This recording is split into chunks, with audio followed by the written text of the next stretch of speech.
માર્કેટને આ કટિંગ કરવાની વાતમાં તો પાડાના વાંકે પખાલીના ડામ એવી દશા છે. એકચ્યુઅલી અમારો સિંગલ વે આ 60 ફૂટ પહોળો અને ફૂટપાથ સાથે 80 ફૂટ પહોળો રોડ છે, છતાંય આ રોડને સિંગલ વે હોવા છતાંય કાપવાની વાત કરે છે. આગળ જતાં 2 વે રેલવેનો બ્રિજ માત્ર 40 ફૂટનો છે, એને હિસાબે ટ્રાફિક જામ થાય છે અને એ ટ્રાફિક જામના હિસાબે અમારી દુકાનો કાપવાનું, જેને એક પણ ઇંચ દુકાન અમારી સાથે અમારા માણસો અને બીજા મજૂર લોકોનો પણ બધાનું પેટ ભરીએ છીએ, છતાંય અમારી દુકાન કાપવામાં આવે છે, જે કાયદેસર છે.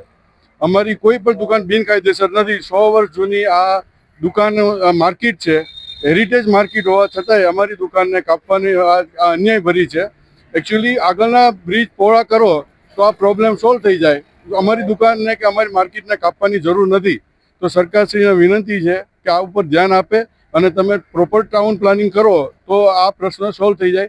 જેમાં અમે ટેક્સ પણ ભરીએ છીએ, એ આવક તમારી ચાલુ રહે અને લોકોના પેટ ભરવાનું અમે જે કામ કરીએ છીએ એ પણ ચાલુ રહે, અમારી પણ આવક ચાલુ રહે. તો સરકારશ્રીને વિનંતી છે કે તમે જરાક વ્યવસ્થિત ટાઉન પ્લાનિંગ કરો, આગળના બ્રિજ પહોળા કરો તો આ પ્રોબ્લેમ સોલ્વ થઈ જાય. હજી ઉપર ઓવરબ્રિજ તમે કરો છો, મોટાભાગનો ટ્રાફિક ત્યાં ડાયવર્ટ થઈ જવાનો છે. આ રોડ ઉપર હવે ટ્રાફિક એટલો રહેશે નહીં. આ થોડો ટાઈમનો પ્રશ્ન છે, તમે આને સોલ્વ કરી દો. એકવાર બ્રિજ પહોળો થઈ જાય પછી તમે જુઓ, જો તમારે ટ્રાફિકનો પ્રોબ્લેમ હોય તો અમે દુકાન કપાવવા માટે તૈયાર છીએ.